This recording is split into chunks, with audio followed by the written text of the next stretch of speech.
말씀이 너무 길어서 제가 조금 속력을 주기 위하여 대표로 읽었습니다.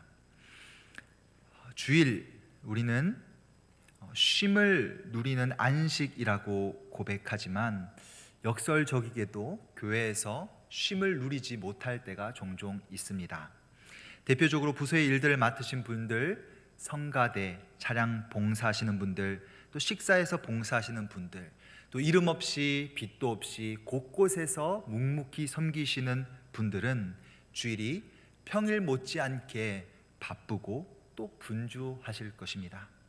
물론 안식의 개념이 육체적인 쉼만을 의미하는 것이 아니라 영적인 쉼, 말씀의 채움이라는 것을 모르는 이들이 없겠지만, 그럼에도 궁금하시지 않으십니까? 안식, 도대체 주님이 말씀하시는 이 쉼은 무엇일까? 이 쉼과 안식을 우리가 어떻게 이해하고 받아들여야 앞으로 이 주일 분주한 섬김 가운데서도 나는 안식이 없어, 이런 말을 하는 이들보다 나는 분주하지만 참 안식을 누리고 있어, 참 쉼을 누리고 있어 라고 고백하는 이들이 저는 오늘 이 말씀을 통하여서 더욱 많아지기를 소망합니다. 제가 그런 질문을 참 많이 했거든요. 안식, 쉼을 누린다 그런데 쉼이 없는 거예요. 도대체 쉼이 뭘까 하고 고민하다 오늘 이 말씀을 찾고 묵상하여 여러분들께 나누어 드리게 됩니다.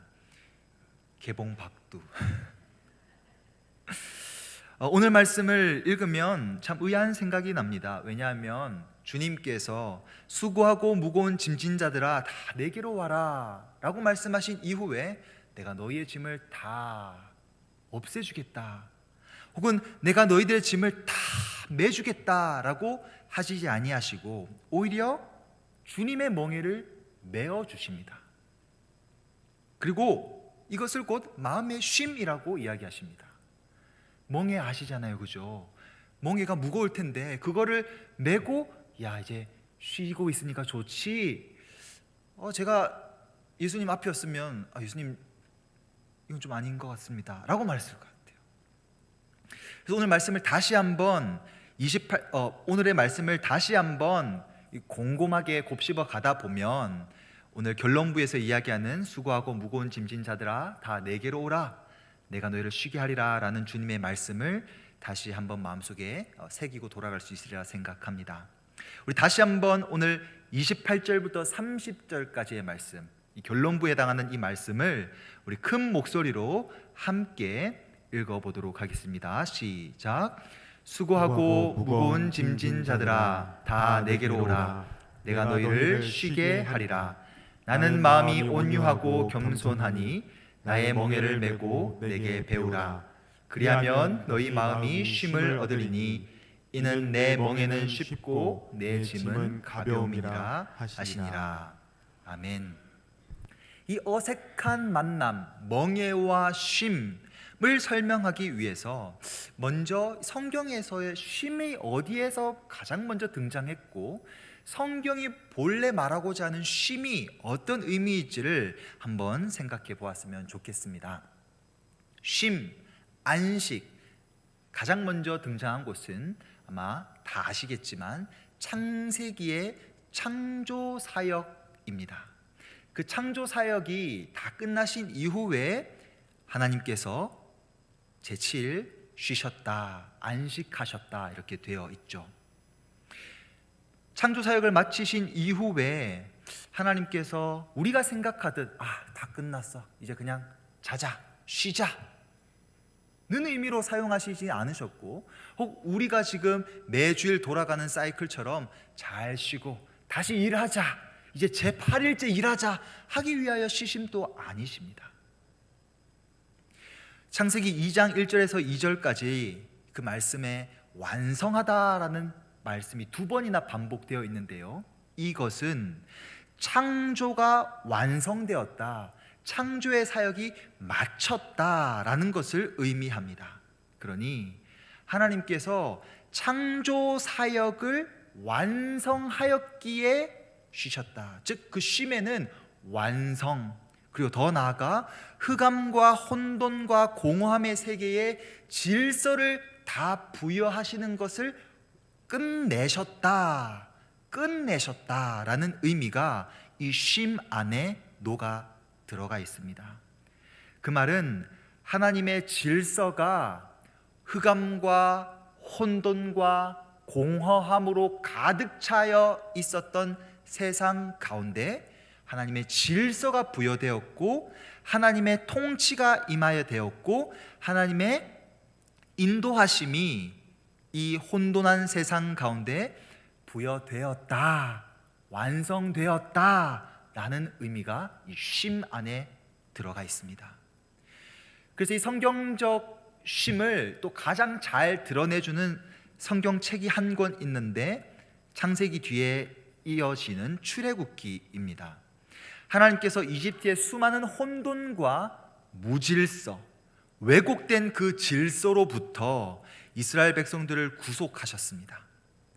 한 400여 년 동안 오래 살다 보니 이 질서가 그냥 너무나 자연스러운 자신들의 질서로 인정되고 받아들여왔던 사람들에게 하나님께서는 그 질서가 아니다, 너희들을 이끌어가는 질서는 소위 세상의 구조, 피라미드 구조, 계급 구조, 한 높은 통치자가 섬기는 구조가 아니라 오히려 역피라미드 구조, 한 사람의 섬김과 한 사람의 돌봄으로 수많은 이들이 구원을 받고 돌봄을 받는 질서가 너희들이 회복해야 될 질서요, 너희들이 누려야 할 질서이다라는 것을 하나님께서는 계속해서 이 출애굽기의 이야기들을 통하여서 보여주십니다.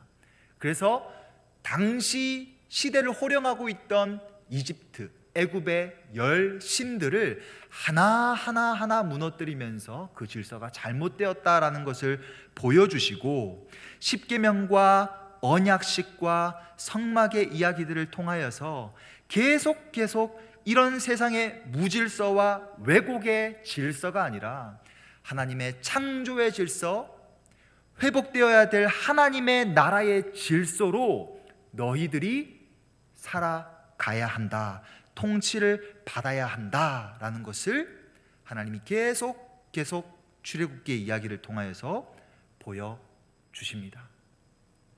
이러한 쉼의 구조가, 쉼의 이야기가 또한 잘 녹아있는 장소가 있는데 그곳이 바로 교회입니다.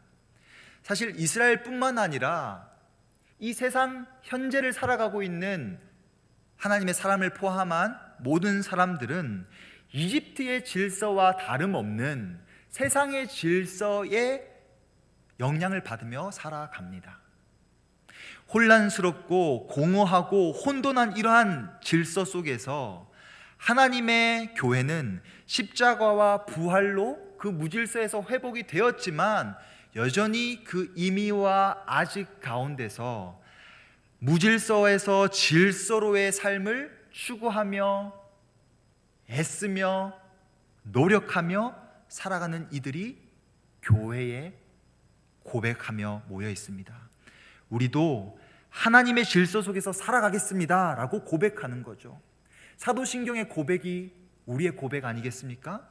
전능하사 천지를 만드신 그분의 질서와 그분의 인도하심을 따라 살아가지, 세상의 질서와 세상의 신들에 엎드리며 살아가지 않는다.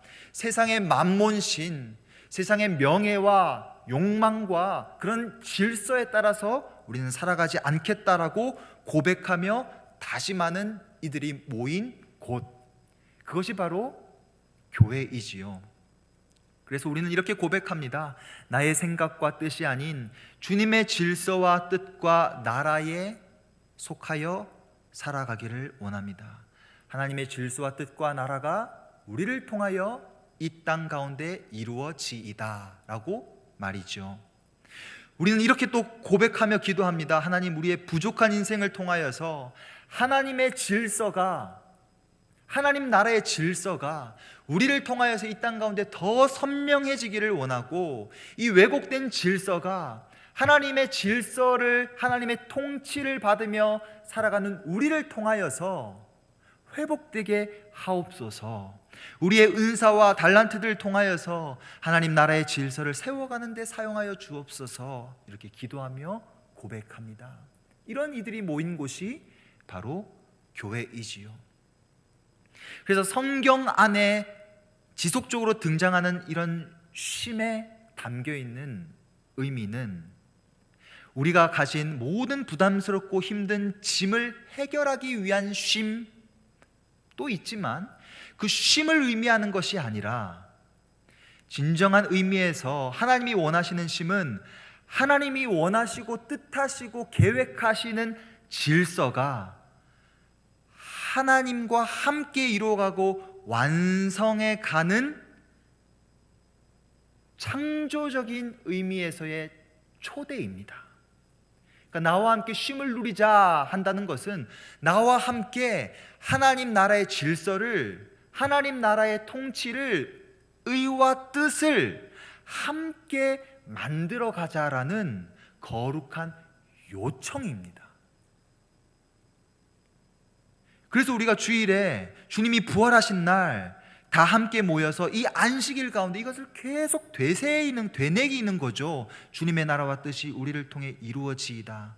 세상이 가진 세상의 질서와 구조 속에 우리가 계속 살아가기에 우리도 모르는 사이에 너무나 많은 영향을 받고 있지만, 다시 우리를 모아주사 하나님의 말씀으로 찬양과 기도를 통하여서 나의 존재가 세상을 살아가지만 세상에 속해 있지 않고 하나님의 나라에 속하여 하나님의 질서의 인도함을 받아 세상의 왜곡되고 혼돈한 질서를 회복하는 존재로 나를 부르셨다.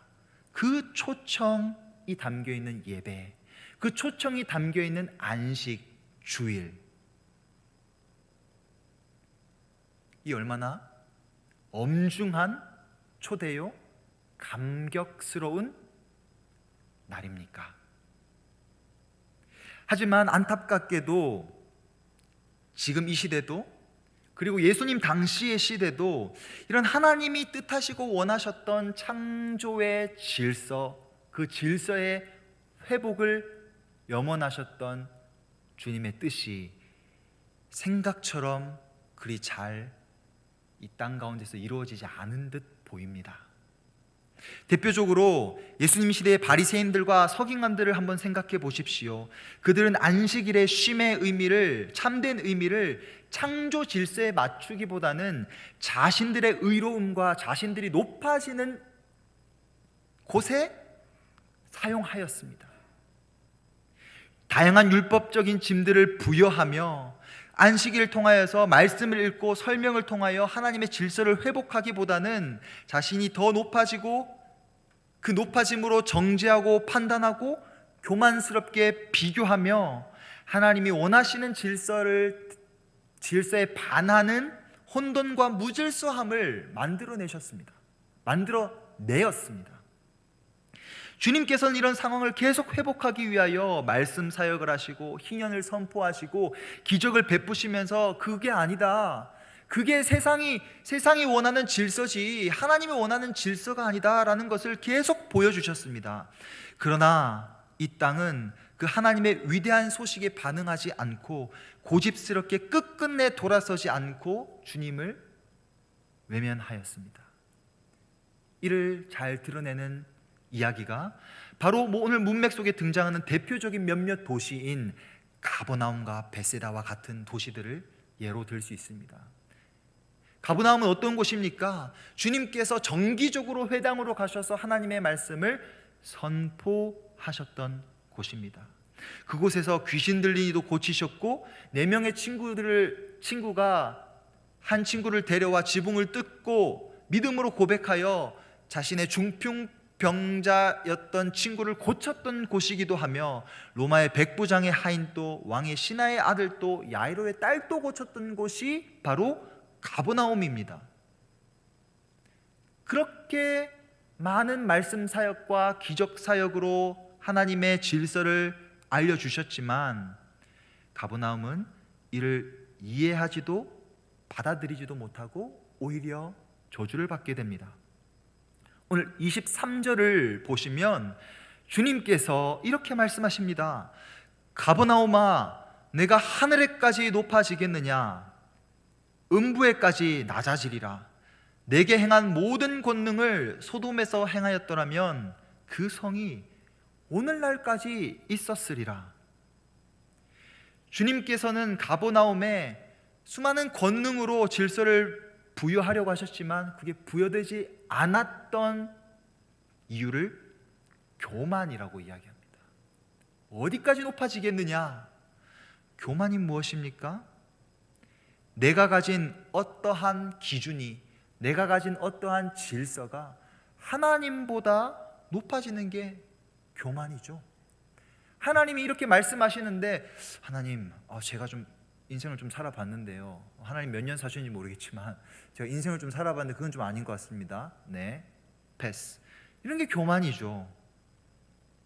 주님의 말씀보다 그들의 말이, 그들의 지식이, 그들의 깨달음이, 그들의 지도자들의 말이 더 높았기에 주님의 질서가 그들의 삶 가운데 들어가지 못하였습니다. 그런 의미에서 우리가 이런 가버나움과 벳세다와 같은 도시가 되지 않기 위하여서는 무난히 하나님 앞에 주님 저를 겸손케 하여 주옵소서라는 기도를 드려야겠지요.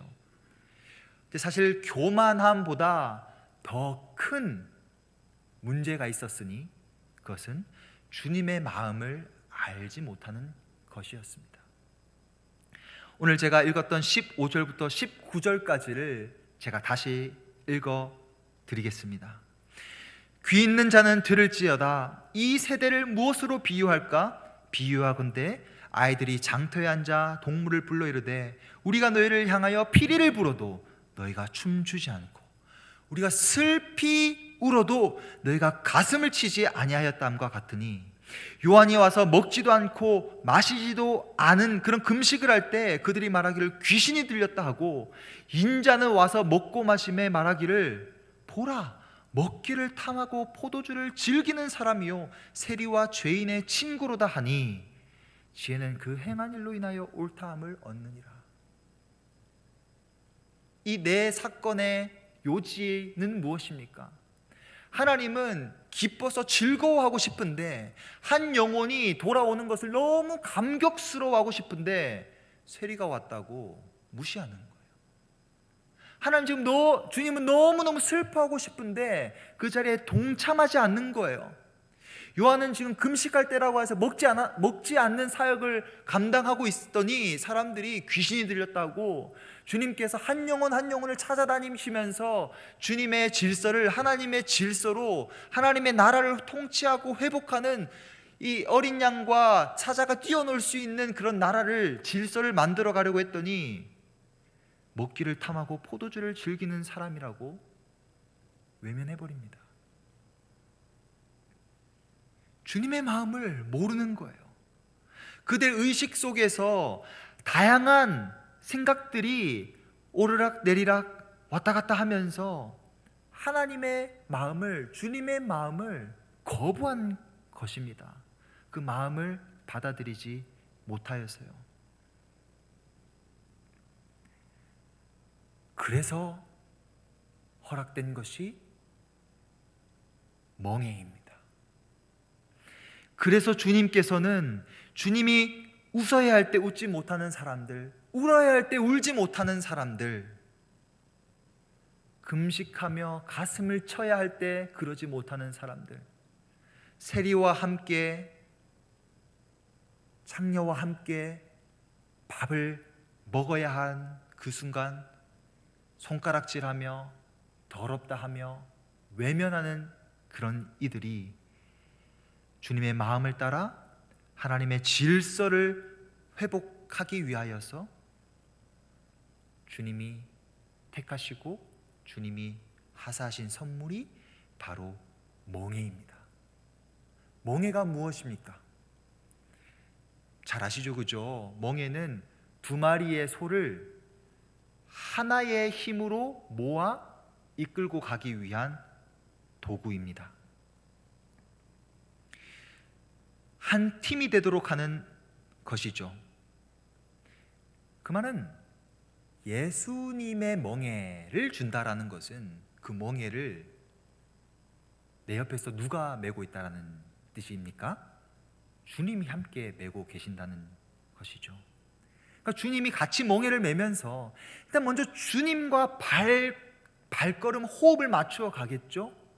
그를 통하여서 배울 수 있는 것들이 몇 가지가 있는데, 첫 번째로는 낮아짐입니다.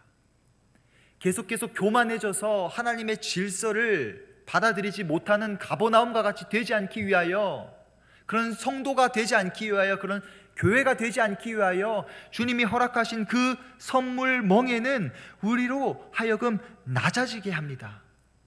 참된 쉼을 오늘 말씀을 보면 멍에를 메고 배우라라고 하십니다. 가르쳐 주십니다. 무엇을 가르쳐 주십니까? 높고 교만함이 아니라 나는 낮고 일하는 존재다. 나는 소 같은 존재다. 나는 일하는 존재다. 채찍으로 등을 때리면 맞고 도살장에 끌려가는 어린 양처럼 그저 그렇게 주님께서, 주인이 시키시면 그 길을 걸어가는 겸손한 존재다. 겸손하여 멍에를 메신 주님의 마음, 그 낮아짐의 역설을 알아가고 그 낮아짐의 역설의 정점에 있는 십자가를 몸소 깨닫고 배우기 위하여 주님은 우리에게 멍에를 메우십니다. 계속 낮아진 곳을 향하여 걸어가게 하십니다.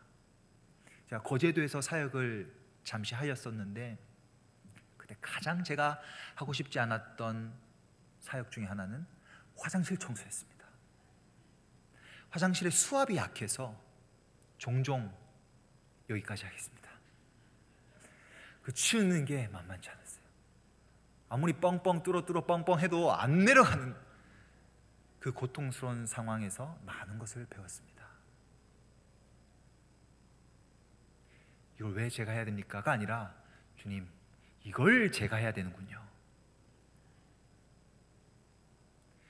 사역을 하다 보면, 여러분들 각자의 자리에서 동력을 하다 보면 그런 순간들이 얼마나 많습니까? 근데 주님의 멍에를 메며 그 참된 쉼으로 초대를 받은 사람들은 처음에는 이거 내가 할 일이 아닌 것 같은데 이거 왜 내가 해야 되지? 라는 푸념 섞인 이야기가 주님과 멍에를 메며 주님과 발걸음을 맞추다 보니, 주님이 십자가의 그 낮아짐의 겸손함의 자리에 내려가시는 걸 깊이 바라보고 호흡을 맞추다 보니 이제는 이렇게 고백하게 됩니다. 이걸 왜 내가 해야 되지가 아니고, 이걸 저에게 맡겨주시니 감사합니다. 이거 내가 이거 할 사람이 아닌데가 아니라, 주님, 저에게 이런 일을 맡겨주시니 영광입니다 로 바뀌게 되는 것이죠. 그런 겸손의 이야기가, 낮아짐의 이야기가 여러분들 얼마나 많으십니까? 이름도 없는 곳에서, 빛도 없는 곳에서 주님께서 맡기신 그 일을 묵묵히 감당하셨던 여러분들, 그 누구보다 주님이 고마워하실 겁니다. 고삐 뿔린 망아지처럼 이곳저곳 나는 안 할 거야 하는 존재들이 아니라 멍에를 메워주고 함께 그 질서를 만들어 가자라고 부탁했더니 묵묵히 걸어가야 될 길을 좌로나 우로나 치우치지 않고 주님과 함께 걸어가는 여러분들, 얼마나 주님이 고마워하시고 감사해 하실까? 제가 주님은 아니지만 주님의 마음으로 감사의 마음을 표합니다. 그래서 드러내지 않아도 됩니다. 내가 이런 걸 했습니다. 저런 걸 했습니다. 주님이 그 낮아지는 자리에서 그렇게 묵묵히 밭을 가는 그 멍에를 맨 소들을 통하여서 그곳에 하나님이 말씀의 씨앗을 뿌리시고 그 기경한 그곳에 하나님의 말씀이 자라나게 되고 그곳에서 하나님의 열매가 30배, 60배, 100배 자라나게 되니 말씀의 씨앗을 뿌리는 행위 이전에 먼저 선행되어야 될 밭을 기경하는 일에 저와 여러분들이 초대를 받았다면 그 큰 열매들을 바라보며 그는 물 준 사람의 농부의 노고가 크지 라고 모든 시선이 다 돌아가 있을 때도 주인은 압니다. 왜요? 주인이 그 열매를 위하여 가장 먼저 했던 일이 멍에를 맨 소들과 함께 그 밭을 간 일이었기 때문이니까요. 하나님이 하신, 주님이 옆에서 함께 멍에를 지며 하셨던 일이니까요. 그리고 나아가 이 멍에는 어떤 멍에라고 표현하고 있냐면 쉬운 명예라고 표현합니다. 쉽다라는 표현을 우리가 좀 잘 익숙하게 알고 있는 표현으로 똑같은 표현입니다. 똑같은 단어로 표현하자면 좋은 멍에입니다. 좋은 멍에. 좋은 멍에가 뭘까요? 안 무거운 멍에가 좋은 멍에일까요? 가벼운 멍에? 시로라기처럼 낚싯줄로 된 멍에가 좋은 멍에입니까? 아닙니다. 좋은 멍에란 최소한의 마찰과 아픔조차도 느끼지 않게 만드는 멍에가 좋은 멍에입니다. 그게 무슨 말일까요? 가장 주님이 좋은 길로 인도하시기에, 가장 좋은 길로 인도하시기 때문에 가장 신실하신 좋으신 하나님이 이끌어 가시기에 그 멍에는 좋은 멍에가 되는 것입니다. 우리가 잘 알듯 창조의 사역을 하시면서 하나님께서 첫째 날이니라 둘째 날이니라 하실 때 항상 함께 하셨던 말씀이 있습니다. 보시기에 좋았더라. 보시기에 심히 좋았더라. 이 좋았더라라는 말이 이 말입니다. 좋았더라. 왜 좋았을까요? 하나님의 질서가 원하시는 대로 흑암 가운데 빛이 있고 하늘의 궁창과 공간들을 만들어 놓은 그곳에 하늘의 새와 바다의 물고기가 들어오게 되고, 이 얼마나 조화로운 질서입니까? 그 하나님이 보시기에 너무 좋으신 거예요. 뜻하신 바대로 질서들이 하나하나 생겨나니. 그런데 그 멍에를 좋은 멍에라고 표현하고 있습니다. 왜요?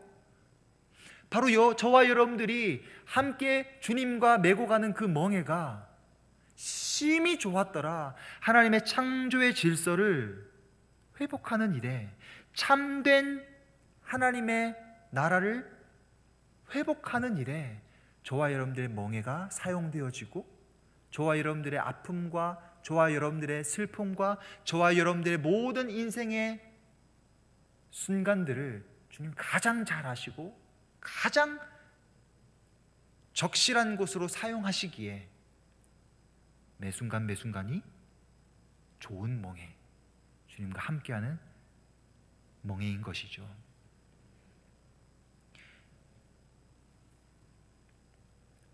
그렇다고 그 멍에를 매는 것이 그렇게 홀가분한 일은 아닐 것입니다. 멍에를 매는 것이 좋은 멍에라고 하고 주님의 초대라고 해도 낮아지는 것이 쉽지 않죠. 어렵죠. 부담이 됩니다. 그런데 저는 이런 생각을 해보았습니다. 하나님이 세우셨던 그 원하시는 질서를 회복하는 일에 나를 초대해 주셨다. 그 멍에를 주셨다. 그리고 그 질서를 함께 주님과 함께 회복해 나아가는 게 벅차다. 맞습니다. 네. 근데 그것도 맞는데 저는 말씀을 묵상하면서 가장 설레었던 부분이 어딘 줄 아십니까? 시편 73편 기자의 고백처럼 주님께 가까이함이 복이라.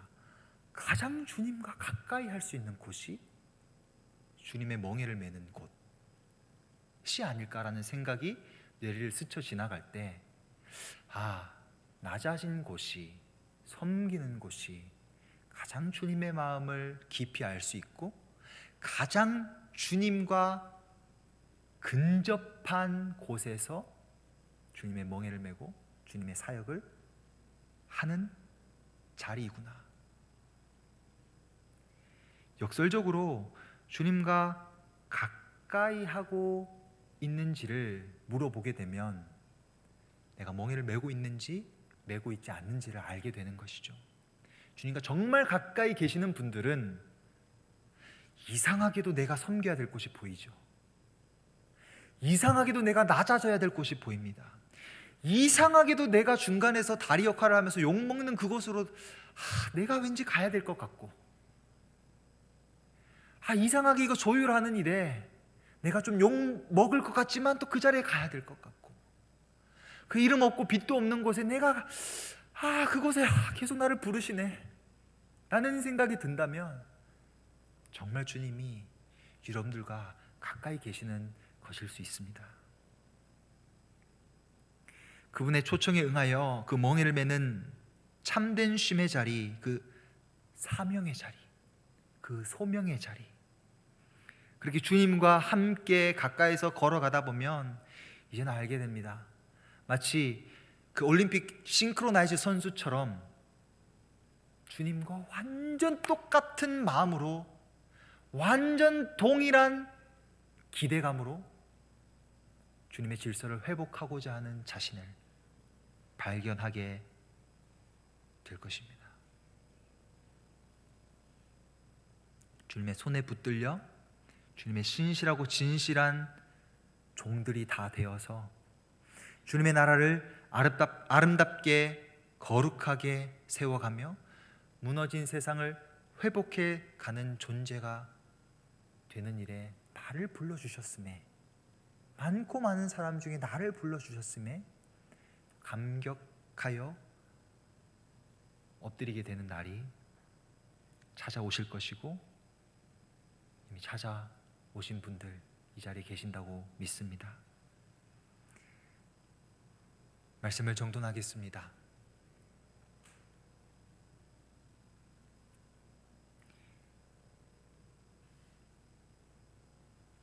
수고하고 무거운 짐진 자들아 다 내게로 오라. 가고 싶으십니까? 그 초대와 초청에 내 짐을 다 떨어주는 것도 아니고 또 다른 일을 또 막 주시는 것 같고 더 낮아지라고 그러고 막 멍에 매라 그러고, 그래서 차일피일 미루다가 발걸음을 머뭇머뭇 하시겠습니까? 아니면 그 참된 쉼에, 복된 쉼에 동참하며 함께 하시겠습니까? 주님과 함께 웃고 주님과 함께 울고 하는 그 아름답고 거룩한 초대에 저도 초대장을 받았습니다. 여러분들도 초대장을 받았습니다. 그 초대장을 이 한켠에 잘 보관해 두시고 마음이 싱숭생숭할 때마다 내가 왜 이런 일을 해야 되는지 모르겠다, 내가 왜 이런 취급받아야 되는지 모르겠다, 내 일 못한다, 저분이 더 잘할 건데 저분에게 맡기시고 저는 이제 못하겠습니다, 그런 말이 하나님 앞으로 나오려고 할 때 그 초대장을 다시 한번 열어보십시오. 아무에게나 주는 초대장 아닙니다. 아무에게나 주는 멍에가 아닙니다. 그 나라의 질서와 그 나라를 위하여 엄중한 주님의 마음이 담겨있는 초대장입니다. 그래서 저도 아직까지는 수원성심교회에 와서 이건 내가 왜 해야 되지 이런 고백을 한 적이 없습니다만, 혹시라도 제가 이런 말 하고 여러분들 앞에서 약한 모습 전 못하겠습니다 이러면 목사님 초대장 열어보세요 이렇게 말해주세요. 제가 다시 이 말씀을 펼쳐서 맞아, 내가 그랬지. 내가 이런 엄중한 주님의 마음이 담겨있는 초대장을 받았지. 쉼을 누리라고, 그 창조의 질서를 회복하라고 초대하셨지. 저와 여러분들 모두가 이런 마음으로 그 늘 가까이에 초대장을 두시고 하나님의 나라에 귀중한, 소중한, 그러나 또 가볍지 않고 엄중한 일들을 우리 함께 우리 수원성심교회 모두가 함께 잘 감당하기를, 그 각자의 자리를 잘 지키시기를 주님의 이름으로 축복합니다. 우리 시간